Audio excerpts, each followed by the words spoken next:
15 years have passed since the original Dead Space graced gaming with its unique take on zombies in the form of necromorphs and giving us space engineer turned necromorph slaying badass Isaac Clarke. And now, years later, after the series seemed to be at a complete standstill thanks to the overall poor reception and the direction of Dead Space 3, we have now been graced with Studio Motives, the guys behind Star Wars Battlefront 2 and Squadron's remake on the first Dead Space. And I gotta tell ya, this is gotta be the most definitive way to play the first game. Let's get into why that is and what this does to perfection while changing very little of what Visceral Games crafted, but tweaking just enough to give it Motive's own unique spin on things. Without giving too much of the story away, Dead Space is about the Ishimura, a massive deep space mining ship going dark after its crew unearthed a strange artifact known as the Marker from planet Aegis 7. Everyday space engineer Isaac Clarke embarks on a repair mission as well as trying to find his girlfriend Nicole Brennan on the ship, only to discover a nightmarish bloody mystery of what happened to the crew of the Ishimura while also battling for survival. I am RexBebop, and I'm going to tell you, or really just give you a brief after playing review as to why I think the Dead Space remake is an absolute buy now. Not even kidding on this one. First probably one in the series, by the way. Just get to the intro, roll it.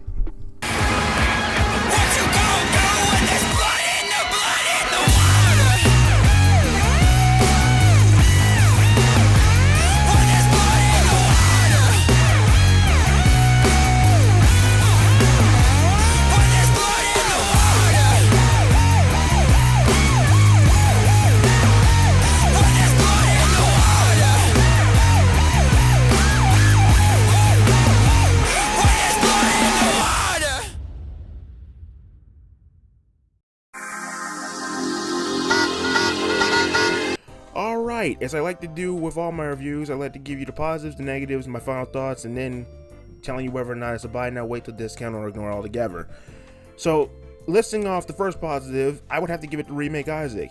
Now being fully voiced by Gunnar Wright since Dead Space 3, Isaac actually speaking and engaging with characters in conversation while also giving off his engineering chops throughout the story feels like a natural evolution from the original Isaac being a complete mute while shit just happens around him and him just going along, mutely I might add, just going along with whatever people tell him to fix or do.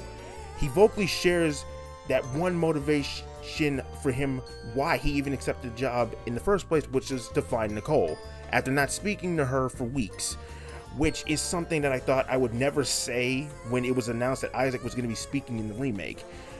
Gunnar absolutely fucking kills it once again as Isaac all these years later. Like, I really thought this was going to be a negative when I first, when I heard that he was going to be coming back for it. I'm like, I don't know about this. I don't know if I'm going to like Isaac actually talking. But it feels so natural to have this man back. I don't, the face is kind of like, okay, like, looks kind of like Adam Sandler. I don't know why, but he kind of does. But overall, this is a good change. Alright, next positive. The Ishimura itself. The biggest change that Motive did with the Ishimura would be transitioning to different areas of the ship that are absolutely seamless now. Like, the tram doesn't work for whatever reason, and you're in medical, but you need to get to the bridge. There's like a door or a pathway. There's a door to the pathway that leads toward it so you can get around the ship's tram not actually working. I love how open the ship actually is by the time you make it to each area, and you can even return to past areas in which the original you really couldn't. After you got on the tram and went to the next area, next chapter, that's pretty much it. Bye-bye to that. Goodbye to that area that you were in, except medical. You had to go back to medical. But yeah, I absolutely love how they did the Ishimura and how open-ended it is with this one. It's especially toward the end game. It's just like going back to past areas. It's just like, wow, this feels like something that should have been done in the original. But you know, the technology back then, we didn't have that back then, so it makes sense. Anyway, next positive, the side missions. I'm deliberately keeping the story out of the conversation because I don't want to be blamed for spoiling it for those who have yet to experience this. So I will say this about the new side missions.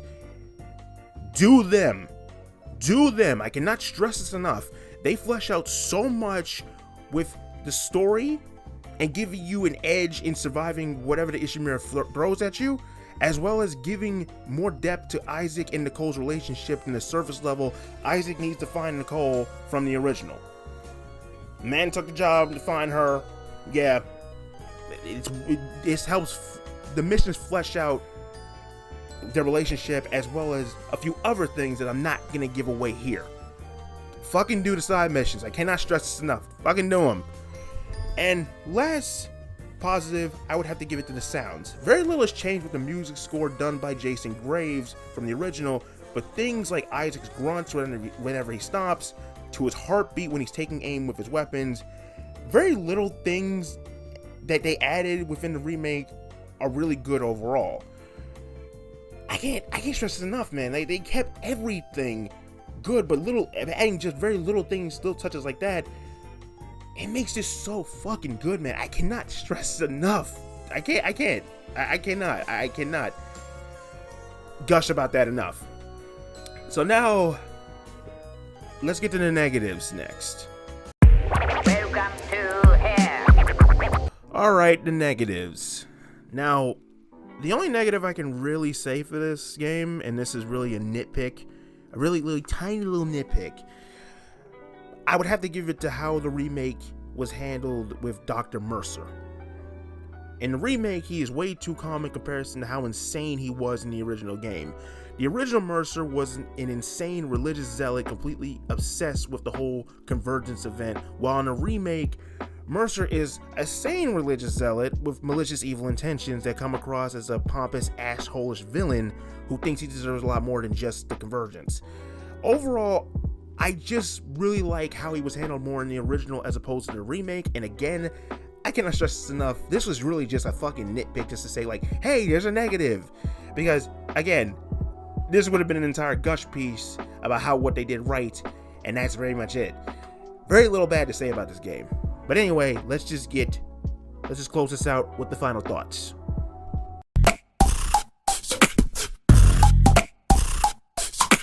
Alright, the final thoughts.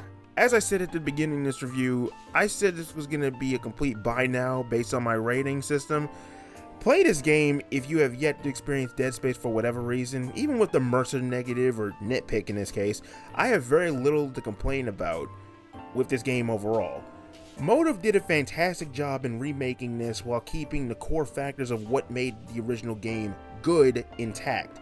I give it a strong ass buy now, as it cemented itself as one of the best remakes on the market right now. And I can say that with my chest again, that the heavens above, this is the definitive way to experience the first Dead Space. It is well worth it. You will not be disappointed, and especially if you like survival horror games in general. Go see why Dead Space is still, to this day, still such a strong fan base to this day, years later. And remember, make us whole. Be safe, everybody. Later.